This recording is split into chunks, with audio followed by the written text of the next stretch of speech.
Olá, você que acompanha o site Notícias Agrícolas, estamos aqui com mais uma edição do Café em Prosa Podcast. Essa é uma edição especial, a gente está muito feliz com mais essa edição por diversos motivos. Um deles é que o nosso querido podcast está entre os mais admirados do agronegócio, exatamente, né? A gente teve aí uma votação, né, das mídias mais admiradas e o podcast ficou no top 3. Então, o grande ganhador ainda vai sair, mas a gente está no top 3, a gente está muito feliz. A gente está aqui entre os mais admirados podcasts dentro do agronegócio, sempre falando sobre cafeicultura, cafés especiais.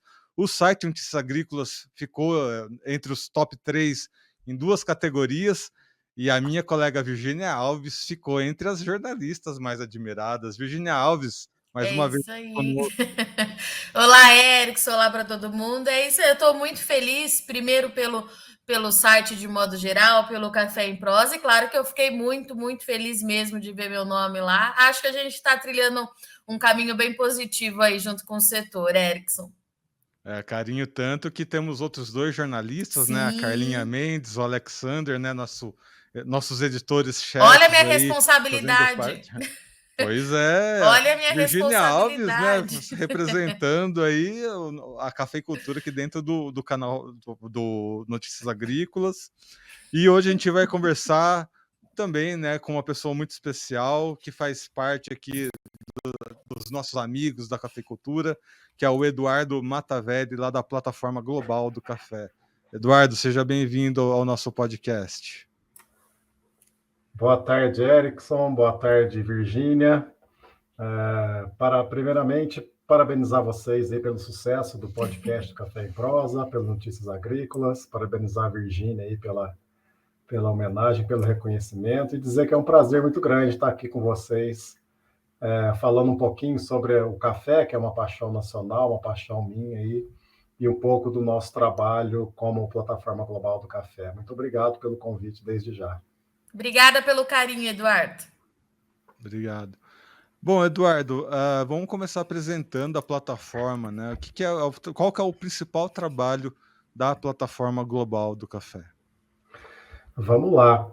A Plataforma Global do Café ela tem esse nome porque a gente está presente em 9 países, países produtores de café, e esses 9 países juntos, eles respondem por aproximadamente 70% a 80% da produção mundial de café. E está na mão, assim como no Brasil, o perfil bem da cafeicultura brasileira, esses cafés estão na mão de pequenos produtores, produtores familiares. E no Brasil essa realidade não é diferente. E a gente sabe que o café brasileiro é exportado para diversos países, entre eles Estados Unidos, Europa, e o consumidor de café é um consumidor exigente, né, que tem exigido aí bastante a questão de sustentabilidade, de rastreabilidade. Hoje tem vários temas aí envolvendo a cafeicultura que eu vou comentar durante a nossa prosa aqui. E a plataforma ela trabalha exatamente nessa linha, né, para a gente levar esses conceitos, esses termos, para o maior número de produtores possíveis, no caso nosso aqui no Brasil, né, eu faço parte da equipe Brasil.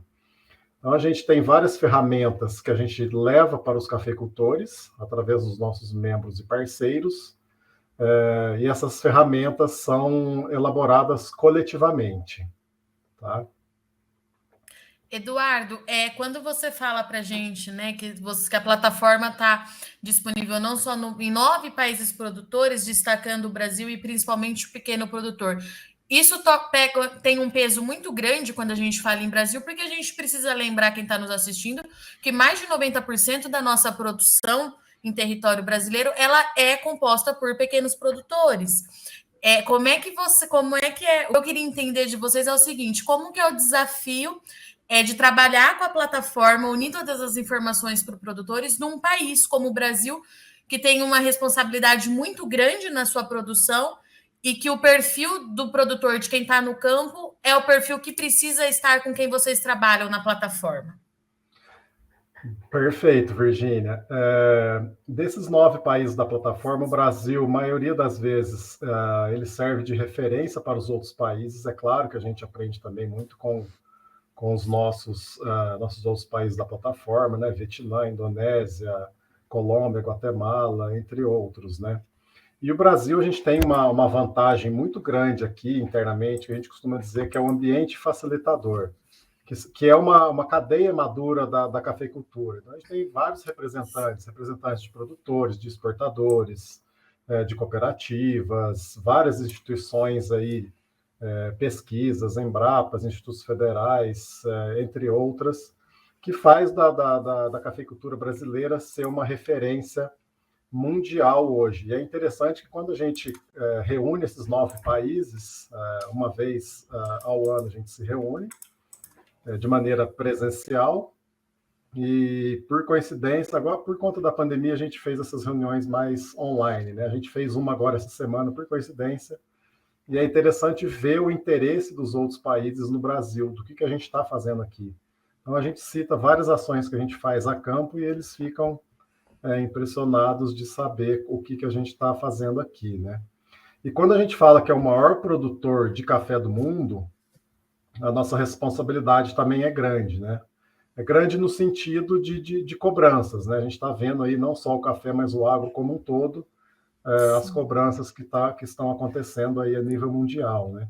E um desafio muito grande de levar ao campo, igual você comentou, a gente está falando aí de 260, 270 mil produtores de café no Brasil, com vários desafios para esses conceitos, essas boas práticas agrícolas chegarem até os produtores, né? E aí a gente entra numa série de desafios também, com relação ao perfil do cafeicultor brasileiro, acesso à tecnologia, à idade, sucessão familiar, questões econômicas, sociais e ambientais, né? Esse é um pouquinho do nosso trabalho aqui na plataforma, né? Pegar todos esses conceitos, todas essas boas práticas agrícolas e traduzir de uma maneira simples para o produtor, para ele entender os conceitos de sustentabilidade, que não é difícil, que não é um bicho de 7 cabeças, que não precisa ele gastar muito recurso ali para ele ser sustentável, né? O nosso objetivo é fazer com que o produtor entenda que o maior beneficiário da sustentabilidade é ele mesmo e a propriedade dele. E Eduardo, quando a gente fala em governança, né, essa palavra tão importante atualmente, né, quando a gente fala em ESG, por exemplo, eu faço até uma comparação com outro podcast que a gente tem aqui, né, que é o podcast de Cacau, que pode ser considerado como um irmão mais novo dentro dessa questão da governança. Não é mais novo em questão de idade, né? Quando a gente fala em produção, mas quando a gente fala em governança, até pela propriedade, né, do cacau, por estar revivendo, né, a produção nacional, muitas vezes eles acabam olhando, né, para o café. A gente tem até uma plataforma, né, dentro do Cacau, que acaba visando a governança, e houve muitas questões que vieram, né, do café, dessas experiências de governança e pela, né, perspectiva que o café tem, né, pela presença que o café tem.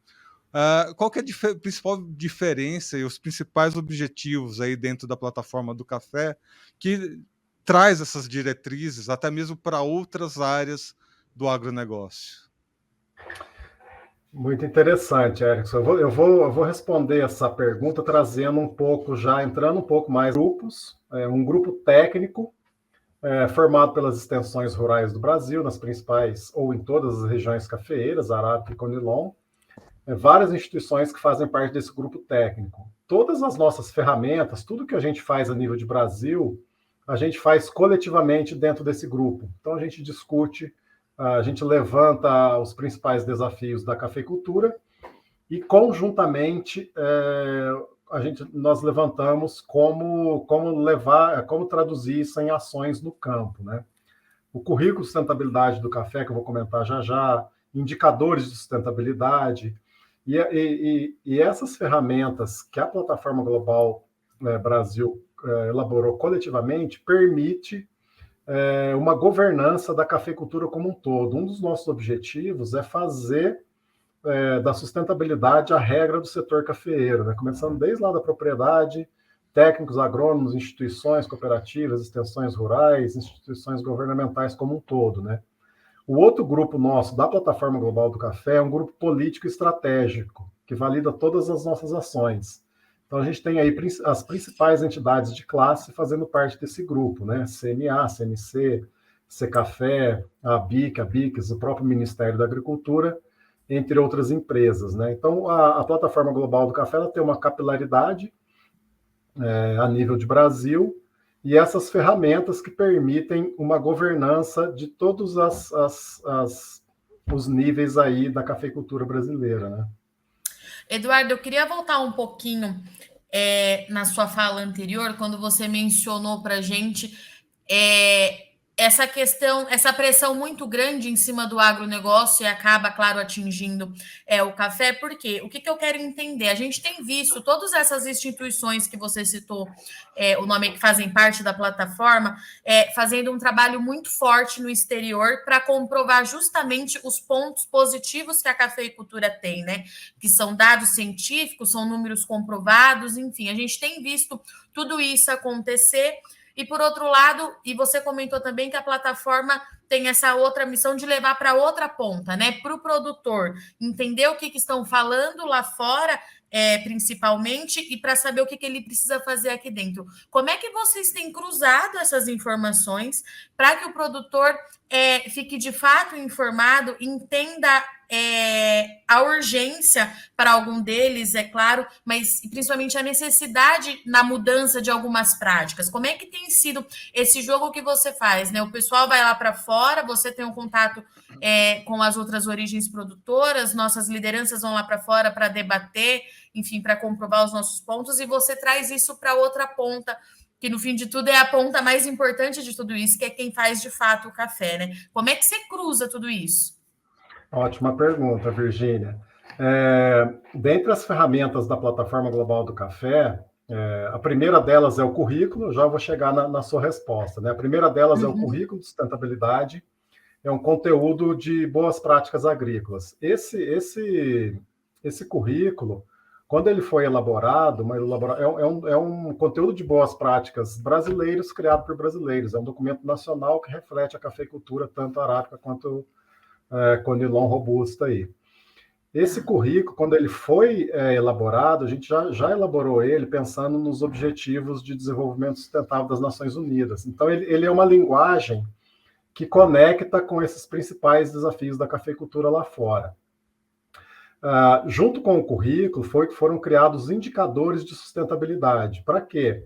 Para a gente saber realmente onde somos sustentáveis e onde temos oportunidades de melhoria. A gente sabe, nós da cafeicultura, do agro como um todo, as nossas fortalezas, né? E isso tem sido feito um trabalho muito bom lá fora, principalmente pelo Secafé, que representa os exportadores, de mostrar a imagem, as fortalezas da cafeicultura brasileira, né? E quando a cadeia do café como um todo, a plataforma global do café, seus membros e parceiros, identifica alguns temas desafiantes para a cafeicultura, a gente trabalha projetos que a gente chama de iniciativas de ação coletiva. O próprio nome coletivo já se remete a trazer os atores da cadeia para esses temas desafiantes, né? A gente tem trabalhado duas iniciativas de ação coletiva. Uma se chama Uso Responsável de Agroquímicos, que é um tema também que é muito cobrado da gente no agro lá fora. Aquela questão de que o Brasil é o maior consumidor de agrotóxicos do mundo. Quando a gente vê na ciência, a gente sabe que não é bem assim. E a outra iniciativa de ação coletiva é o bem-estar social, que é um tema também que tem gerado muito interesse dos consumidores de café, compradores, entre outros, né? Não só no café, mas em toda a cadeia do agro, né? E a gente trabalha essas iniciativas de ação coletiva com esses temas e leva até o cafeicultor. Por exemplo, dentro da iniciativa do uso responsável de agroquímicos, a gente tem trabalhado a questão do limite máximo de resíduos.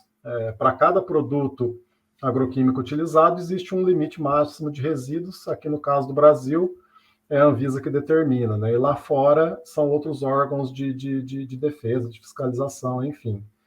E principalmente Europa, esse limite são bem mais restritos do que aqui no Brasil. E aí, como que a gente traduz isso? A gente elabora vários documentos, a gente elabora aí reuniões com produtores, dias de campo, cartilhas, A gente treina todos os técnicos envolvidos nessas iniciativas, os técnicos de cooperativa, de associações, para levar essas informações para esses técnicos, e esses técnicos levar para os seus produtores. Então, é uma espécie de treinar treinadores, né? É um efeito cascata. Então, esses temas que permeiam a cafeicultura a nível mundo, chega para a gente aqui no Brasil, a gente trabalha coletivamente com todas as instituições aí, praticamente, do agro, e aí a gente vem traduzindo isso em ações no campo, né? Para chegar até essa informação, chegar até quem realmente precisa, que é o cafeicultor lá no campo, né? A gente tem trazido também alguns treinamentos muito interessantes. Eu tive a oportunidade de participar de uns 15 dias atrás aqui no sul de Minas, que é o manejo integrado de pragas e doenças, treinar os técnicos para eles orientarem os produtores a usar os agroquímicos somente quando tiver necessidade, né? O I do integrado é integrar outros métodos de controles a não ser o químico, né? Um controle biológico, um controle mecânico, um controle cultural. Por exemplo, na região aqui do sul de Minas, onde eu estou, as propriedades cafeeiras estão bem altas, né? Tem muito vento, onde entra muita doença, principalmente bactéria.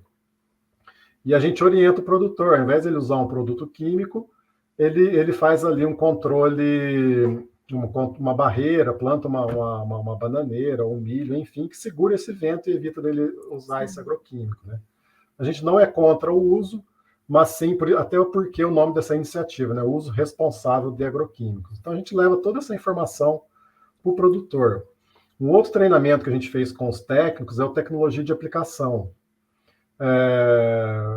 O especialista que a gente tem aqui na plataforma são duas referências nacionais aí, o professor Pio e o professor Bevenga, um em cada área, onde ele vai nessas regiões cafeeiras e faz um dia antes, ele vai lá e faz uma avaliação dos equipamentos de aplicação.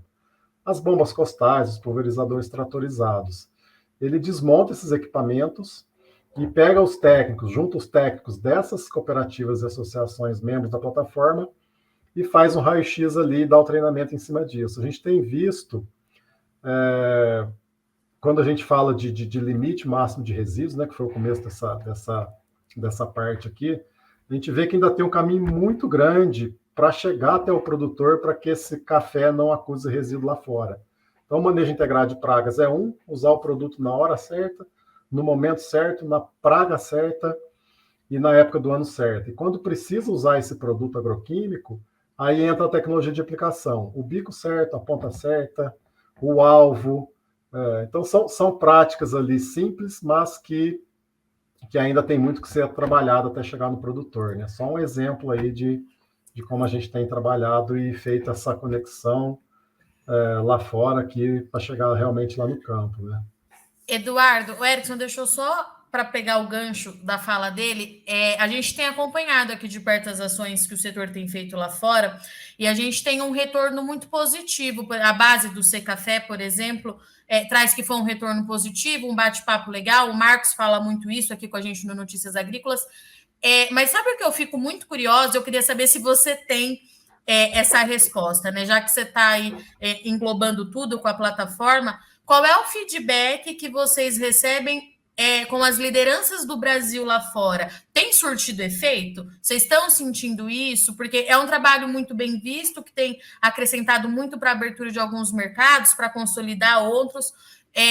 Mas quando você tem a resposta de quem está lá fora, o que você tem recebido de todas essas ações?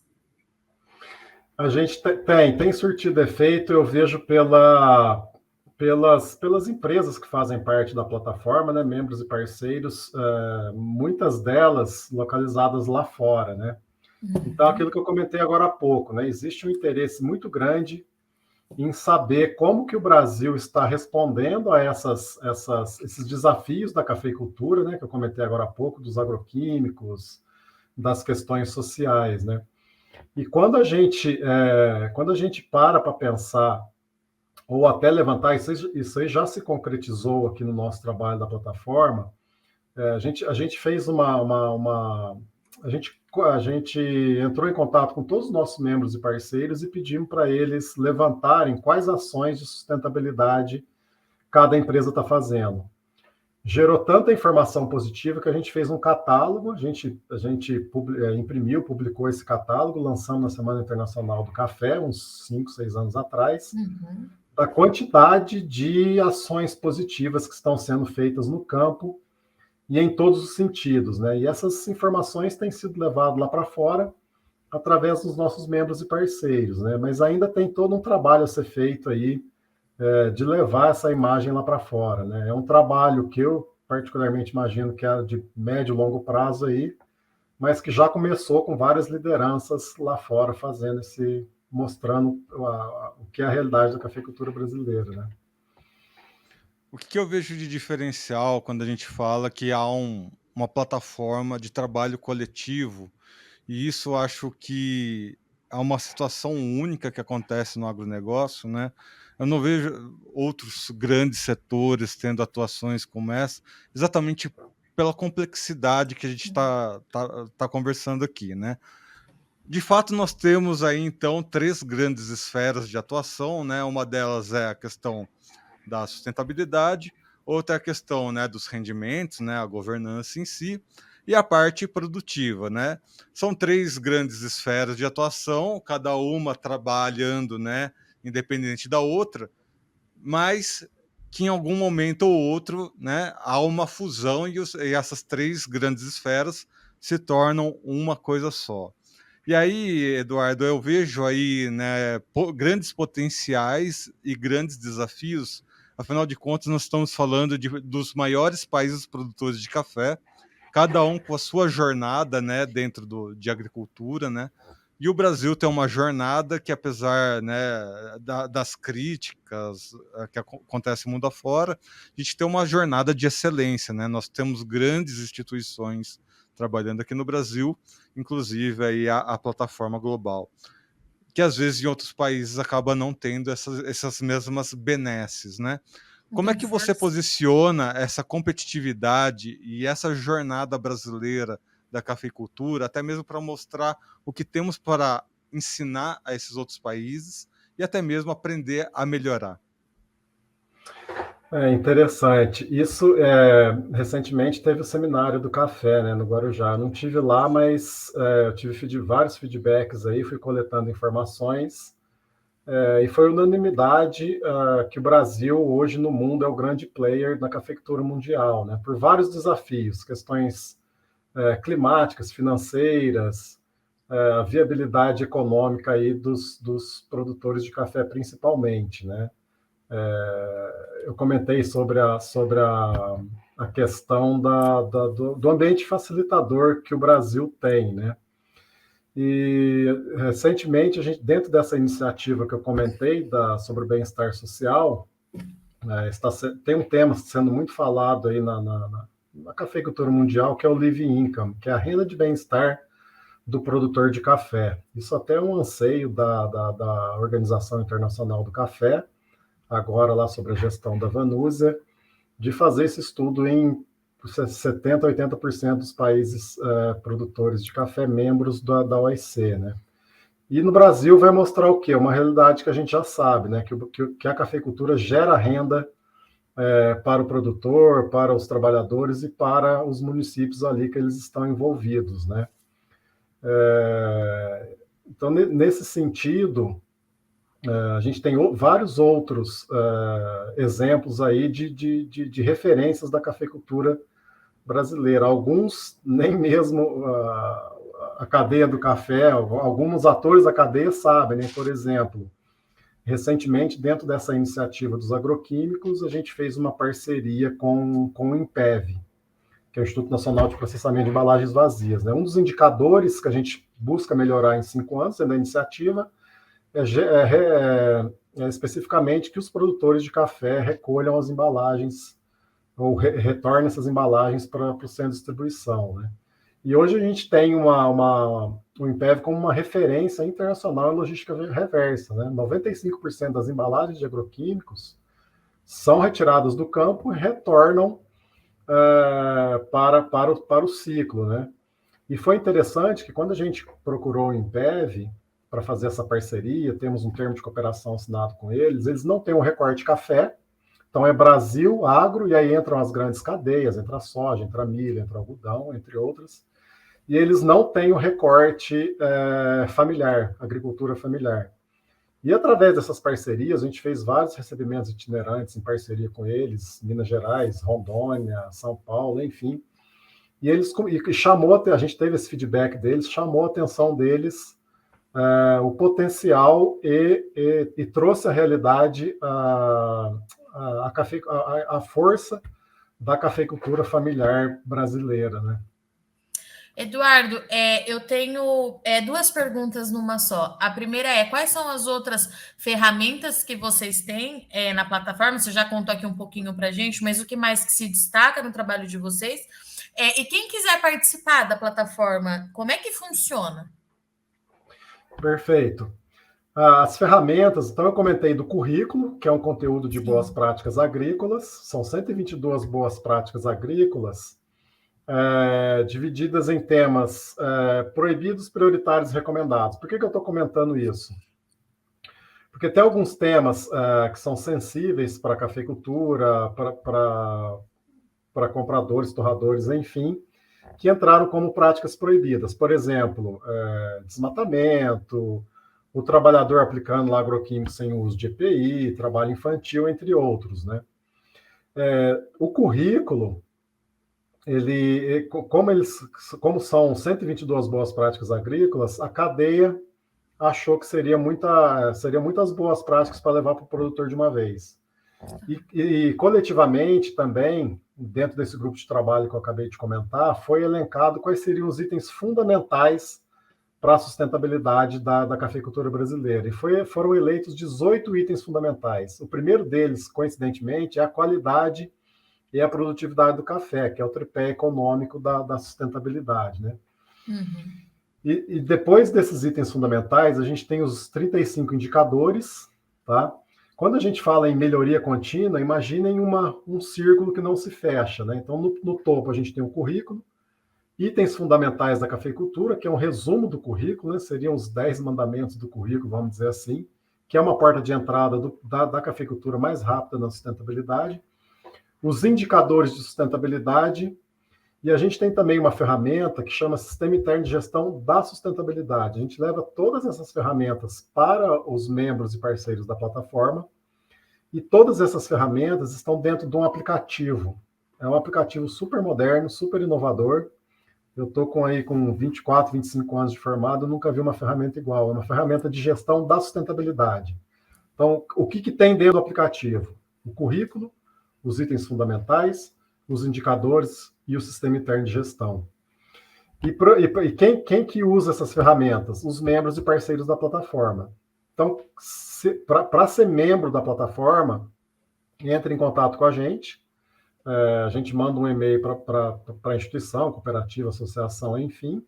Qualquer pessoa pode ser membro da plataforma, membro individual, empresa, cooperativa, associação. A maioria das vezes esses membros estão em contato com produtores no campo, tem técnicos, agrônomos que estão em contato com produtores no campo, eles preenchem lá no site e é gerado uma anuidade. Essa anuidade depende da categoria, né? Se é trader, se é torrefador, se é cooperativa, se é associação, se é membro individual, né? E aí essa instituição passa a ter direito a todas essas ferramentas, passa a participar com a gente de todo esse conteúdo, dessas reuniões de grupo de trabalho, treinamentos, dá o direito de participar dessas iniciativas de ação coletiva, tem muito benefício para o produtor nessas iniciativas. E aí elas usam essa ferramenta. E a gente treina todas essas instituições de como usar essa ferramenta. Primeiro passo, a gente treina os técnicos agrônomos no currículo para abrir um pouco o olhar desse técnico que está lá no dia a dia no campo, trabalhando questões técnicas, adubação, manejo, que existe outros temas ali que eles podem orientar os produtores. A gente treina em como usar o aplicativo, faz todo o suporte e leva esse sistema interno de gestão para essas instituições, que é exatamente a governança que o Erickson comentou lá no começo da nossa conversa, né? Então, todas essas ferramentas permitem uma associação, uma cooperativa, a ter todos esses dados, esse cenário aí para melhorar ali os seus produtores e as suas instituições como um todo, né? Que acho que, na verdade, Eduardo, o objetivo, né, da gente estar trazendo todo esse contexto aqui hoje, além de todas essas questões da sustentabilidade, né, que já fazem parte do dia a dia do agronegócio e da cafeicultura, hoje em dia tem uma outra preocupação que está fazendo parte aí do mundo inteiro, né, que é a segurança alimentar, né, e toda essa questão da segurança alimentar começa exatamente nesses pontos, né. Vocês, inclusive, têm esse código de base, né, do café, que são todas essas diretrizes que direcionam todos os países produtores de café rumo à sustentabilidade e que tem como objetivo final trazer mais segurança alimentar, né? No final das contas, o ponto principal é esse, né? Ter o rendimento dos produtores rurais, garantindo aí toda a cadeia diante aí de um cenário complicado que o mundo passa hoje em dia e que a cafeicultura, né, já teve seus momentos anteriores aí com relação a isso. Mas, de fato, né, na sua opinião, qual que é o papel da cafeicultura diante da segurança alimentar? Interessante. Quando a gente fala de agronegócio, tá aí na mídia, todo mundo acompanhando aí que o Brasil, o agro aí, em épocas de pandemia também, segurando o PIB, segurando o produto interno bruto aí, né? Então a força do agro brasileiro é muito grande, né? E quando a gente fala de exportação, que é a principal aí característica do agronegócio, de exportar, todo produto que é exportado para um país tem que seguir as regras daquele país, né? E quando a gente fala de alimentos, a preocupação é um pouco maior, né? Porque não, além de ser um produto exportável, é um alimento, né? Que tem ali as suas preocupações, os seus cuidados para quem irá consumir esse produto, não só aqui internamente, claro, tem que pensar internamente, mas lá fora, né? Então, o papel da cafeicultura nesse sentido, aí a gente sai existe esse conceito da sustentabilidade que já está sendo bastante falado, já está até um pouco saturado, assim, né? Porque sustentabilidade, na minha opinião, ela não é que é vago, é um pouco genérico. Né? Sustentabilidade em quê? Nós somos sustentáveis em quê? Então, a gente precisa realmente atacar as boas práticas agrícolas. E dentro dessas boas práticas agrícolas, tem várias delas que estão relacionadas exatamente com a segurança alimentar, né? Falando aí do café. Então, eu dei o exemplo aí da questão do manejo de pragas e tecnologia de aplicação, que é exatamente isso, é garantir que aquele grão de café que fosse exportado lá para fora, ele não tenha resíduos de agroquímicos, entre outros, né? O próprio pós-colheita do café, né? A questão de trabalhar a pós-colheita do café, secar ele de acordo com orientações técnicas para que não aconteça de ter organismos maléficos aí nesse alimento que é o café, né? A questão da ocrotoxina também, que é um fungo aí cancerígeno, que tem gerado muita preocupação também quando é exportado do café. Tem vários países aí no mundo que já estão tendo suas vendas canceladas por estar associada aí à ocrotoxina, entre outros, né?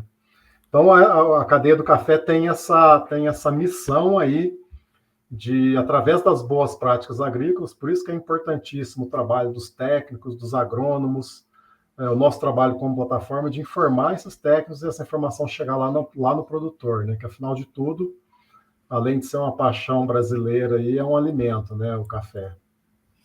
Eduardo, eu tenho mais uma pergunta para a gente, encaminhando aí para a reta final do nosso bate-papo, que é justamente onde nós ainda precisamos avançar. Boa pergunta, Virgínia.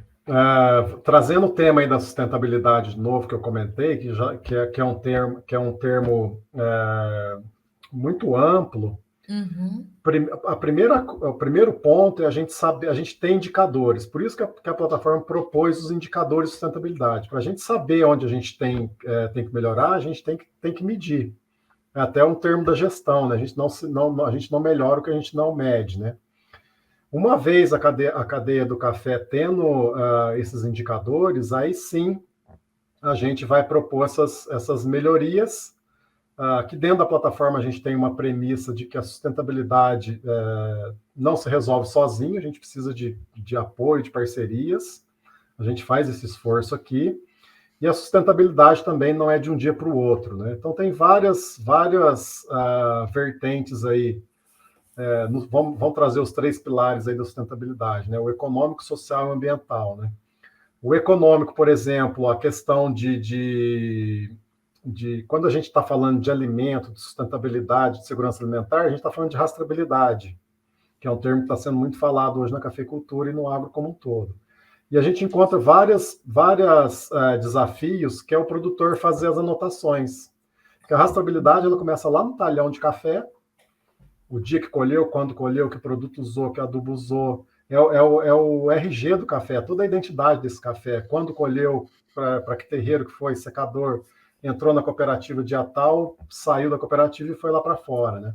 E a gente esbarra na dificuldade do produtor de estar anotando ali o que ele faz, né? É um desafio que a gente está enfrentando aqui na plataforma, fazer com que o produtor anote e fazer com que ele trabalhe esses dados deles, né? Não só para a rastreabilidade, mas também a questão da qualidade e a questão de custos, né? Nas questões sociais, aí, a gente tem acompanhado aí os trabalhos, principalmente agora na época da colheita do café, a questão dos migrantes, a questão de trabalhadores vindo de outras regiões, existem várias legislações aí para isso, esse cuidado que você tem que ter com as contratações, não só dos migrantes, mas também de outros trabalhadores, né? A gente tem visto alguns desafios aí de questão de legalizar esses trabalhadores. Alguns trabalhadores preferem não se registrar porque eles perdem alguns benefícios. Então, é uma conversa ampla aí. E nas questões ambientais também, essa questão aí dos agroquímicos, né? Usar com critério, saber a hora de usar, qual produto usar, qual praga, que momento certo, entre outros, né? Então, alguns desafios aí que a gente tem enfrentado. Claro, tem toda a potencialidade aí da cafeicultura brasileira nos 3 temas, nos ambientais também, já tem vários dados, conforme você comentou no começo, Virginia, a potencialidade da cafeicultura brasileira, né, na parte ambiental. O produtor rural, hoje, ele preserva as maiores áreas aí de preservação, de reserva legal, estão dentro de propriedades rurais, né? Então, tem um trabalho muito, muito bom aí da cafeicultura, muitos pontos positivos, mas como o maior produtor e fornecedor mundial de café, a nossa responsabilidade é um pouco maior também. Bom, Eduardo, agradeço aqui sua presença no podcast. Como última contribuição, né, para a gente finalizar nossa conversa, qual que é o seu ponto de vista, né, desse novo conceito de cooperação competitiva, né?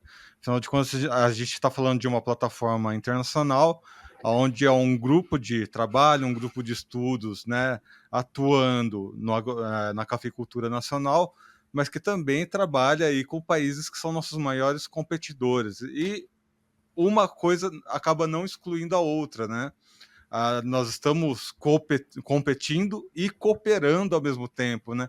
Esse é um conceito que cresceu muito aí durante a quarentena, né? Diversas empresas percebendo essa necessidade de cooperação, até mesmo em questões de sobrevivência, né? E de último grau aí de urgência, né? Para sua última contribuição, qual que é o seu ponto de vista de direção para esse cooperativismo competitivo? Boa pergunta, Erickson. Voltando um pouco ali que eu comentei agora há pouco, sobre a questão da sustentabilidade, né, que ninguém resolve sozinho. Nessa linha, a gente tem trabalhado o próprio conceito da plataforma de trabalhar em ambiente pré-competitivo. A gente tem estimulado que a cadeia do café trabalhe conjuntamente, né? Nessa linha, a gente, quando vai elaborar esses projetos, essas iniciativas de ação coletiva que eu comentei, a gente procura todas as iniciativas que estão em curso no Brasil. Para que isso? Para a gente não duplicar esforços, para a gente somar esforços, né? Então, e é interessante que a gente percebe, assim, em algumas instituições, um pouco a dificuldade de trabalhar em ambientes pré-competitivos, né? a gente tem enfrentado esse desafio aí de trazer todo mundo para dentro de um ambiente neutro, vamos dizer assim. A plataforma é um ambiente neutro, né? A gente não como que eu explico assim? A gente não beneficia empresa A, empresa B. A gente trabalha ali de forma coletiva para levar benefícios para o produtor, né? Essa é a nossa missão. Por que eu estou falando isso? Porque dentro da própria plataforma existe cooperativas que no dia a dia são concorrentes entre si, traders, isso é normal. Mas dentro do ambiente plataforma, a gente estimula que deixe essas diferenças da porta para fora e que dentro ali daquele ambiente a gente trabalhe esses desafios e a solução por a cadeia. Tem funcionado bem, é desafiante, a gente encontra alguns setores ali, principalmente setores públicos, órgãos de extensões rurais, entre outros ali, mas a gente consegue trabalhar essas questões aí. Mas é característico, é entendível as características de cada instituição, né? Mas a gente tem conseguido congregar todos os atores aí em uma direção comum, né? Muito bem. Conversamos aqui então com o Eduardo Matavelli, ele que representa a plataforma global do café aqui no Brasil. Eduardo, muito obrigado, seja sempre bem-vindo aqui ao nosso podcast e ao site Notícias Agrícolas. Obrigado, Erickson, obrigado, Virginia. Espero ter conseguido explicar um pouco aí de todo o nosso trabalho como plataforma global do café, bastante coisa para pouco tempo aí, mas fico à disposição se caso queira aprofundar em algum tema a mais, saber um pouco mais sobre o nosso dia a dia aqui no campo. Eu agradeço desde já imensamente o convite e aberto a oportunidades aí para uma próxima prosa. Muito obrigado. Eduardo, obrigada, viu, pela sua participação, e eu já vou te dizer que eu vou ficar na sua cola, viu, para saber o que vocês estão fazendo por aí, porque eu tenho muito interesse em entender melhor o trabalho de vocês, como é que a gente pode ajudar, no final das contas, o produtor lá na ponta final, que é a grande missão que a gente tem aqui no Notícias Agrícolas, que é justamente essa, falar com todo mundo da cadeia para que o produtor ele tenha voz de decisão e que ele tome as decisões mais assertivas. Então, eu vou te encher muito o saco ainda, viu? Com o maior prazer, Virginia. Estamos à disposição, hora que quiser. É isso mesmo, pessoal. É isso aí, Virginia, porque na final das contas, né, a nossa grande missão aqui é mostrar para os cafeicultores e para os demais produtores rurais que acompanham aqui o Notícias Agrícolas de que é possível, né, ter ferramentas, né, de cooperação. A plataforma global do café é esse grande case para mostrar exatamente isso, que nós estamos rumando cada vez mais para uma agricultura de excelência do Brasil, e a gente sempre fica batendo cabeça, né? Como é que a gente mostra, como é que a gente faz para ser cada vez mais cooperativo, para que as pessoas, né, de outros países entendam, né, o que a gente faz aqui no Brasil. Talvez está aí um grande caminho. Vá conhecer a plataforma global do café, entre em contato, tenta trazer esse case para outras frentes do agronegócio para a gente crescer cada vez mais aí na representatividade do Brasil, né, dentro aí do agronegócio global. Muito bem, amigos, né, agradecer aqui primeiramente, né, a presença da minha colega Virginia Alves, antes da gente finalizar o episódio. Muito obrigada, Erickson. Eu queria só complementar a sua fala sobre essa questão de levar essa informação, que eu acho que a gente precisa trazer a plataforma junto, então, do Notícias Agrícolas, porque é justamente isso, né? Já que o produtor abriu a sua porteira para que a gente entrasse do lado de lá, né, Erickson? Vamos aproveitar para continuar levando informação de muita qualidade, sempre com muita responsabilidade a comunicação que a gente faz aqui. Eu agradeço muito, eu vou pedir um espacinho aqui para agradecer de novo todo mundo que votou no Notícias Agrícolas, no Café em Prosa, mas que entrou lá no Mais Admirados do Agronegócio e indicou o meu nome. Eu fiquei muito, muito feliz. Eu realmente eu me encantei muito com a cadeia cafeira de modo geral. Tenho feito bons amigos por conta do café. Então, eu estou muito, muito, muito feliz mesmo. Muito obrigada, pessoal. E até semana que vem mais um Café em Prosa. Antes da gente finalizar, então, aquele lembretinho de sempre, né? Sigam as nossas redes sociais. Estamos no Twitter, no Facebook, no Instagram. Temos aqui o canal oficial do Notícias Agrícolas dentro do YouTube, então lembra de se inscrever no canal, ativar o sininho, deixar o like e não se esqueça de mandar a sua história aqui para o site Notícias Agrícolas. Estamos aí com a segunda edição, né, da história, né, da melhor história dos agricultores. Há uma iniciativa aqui do site, tem premiação e vai ter aí uma grande comemoração presencial aí, e você pode fazer parte dessa história de 25 anos de Notícias Agrícolas, que o mais importante é você, produtor rural, estar aqui conosco. Até a próxima edição aqui do Café em Prosa Podcast. Até lá!